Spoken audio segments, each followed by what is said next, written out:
నువ్వెంత మంచి పని చేసావో తెలుసా? నిజంగా లహరి పాప, నువ్వు నాకన్నా పెద్ద ఇంటెలిజెంట్వి.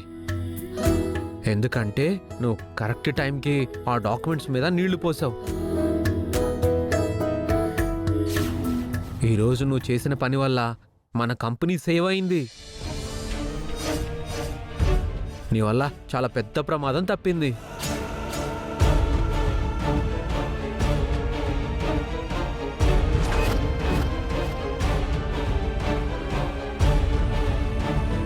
ఏంట్రా కృష్ణ, నువ్వేదో ఆ ఇంటికి వారసుడిలాగా మా కంపెనీ మా వాళ్ళు అని భలే కలిపేసుకుంటున్నావుగా. నీకు నేను చెప్పే మాటలు అర్థం కావులే. అవును, నీ మాటలు అర్థం కావు, నువ్వు అర్థం కావు. కానీ నవ్వెనకాల పడుతూ నన్ను ఇబ్బంది పెడుతూ నవ్వెనకే తిరుగుతావు. ఓ పని చేయి సత్య, మన ఊరికి వెళ్ళిపోదాం పద. మేము నీతో పాటు అక్కడికి వచ్చేస్తాం. ఇక్కడ మనం ఉండకూడదు, మనం ఉండలేం కూడా. వెళ్ళిపోదాం. కృష్ణ, ఫస్ట్ నువ్వెళ్ళు. నా పని అయిపోగానే నేను కూడా వచ్చేస్తాను. లేదు, నేను వెళ్తే నీతో పాటే వెళ్తాను, లేకపోతే నీతో పాటు ఇక్కడే ఉంటాను. చూడు కృష్ణ, ఇవాళ నువ్వే చూసావు కదా, లహరి పాపని ఆ ఫణి కొట్టడానికి చెయ్యి ఎత్తాడు. సమయానికి నేను ఆపాను కాబట్టి సరిపోయింది. ఆ ఫణిగాడు చాలా బ్యాడ్ బాయ్. ఎన్నిసార్లు చెప్పినా నీకు అర్థం కావట్లేదు. నువ్వు వాడి మాట వినకు, వాడికి సపోర్ట్ చేయకు. మళ్ళీ మొదలు పెట్టావా పురాణం? రే కృష్ణ, నా మాట విను. చక్కగా ఇక్కడి నుంచి ఊరెళ్ళు. నీకక్కడ ఇల్లు కూడా ఉంది.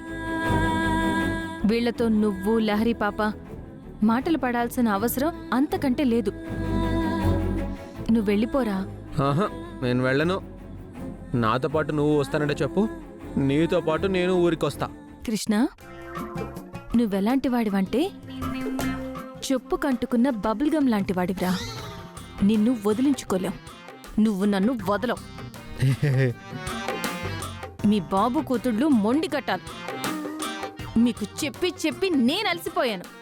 ఇంక నా వల్ల కాదు, ఏమైనా చేసుకోండి.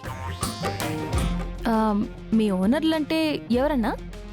అదే ఆర్ఎస్ ఇండస్ట్రీస్ చైర్మన్ ఉన్నారు కదా, ఆయనే. అబ్బో, చాలా పెద్ద పార్టీయే.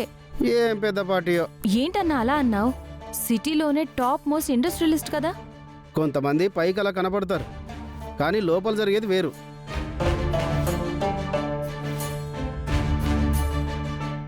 ఏంటన్నా అంత మాట అన్నావు?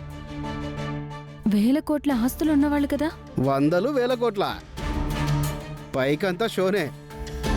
మా ఓనర్ కూడా అంతే. అన్నీ ఇల్లీగల్ దందాలే, మొత్తం బ్లాక్ మనీయే.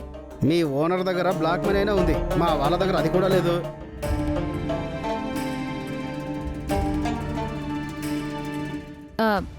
డబ్బులు లేకుండా మరి అన్ని ఇండస్ట్రీస్ ఎలా నడుపుతున్నాడు? నువ్వు ఎవరికి చెప్పనంటే ఒక విషయం చెప్తా. చెప్పన్నా, మనం డ్రైవర్లం, ఎవ్వరికీ చెప్పను. మా వాళ్ళు వ్యాపారం కంటే బెట్టింగ్ల మీద ఎక్కువ కాన్సన్ట్రేషన్ చేస్తారు.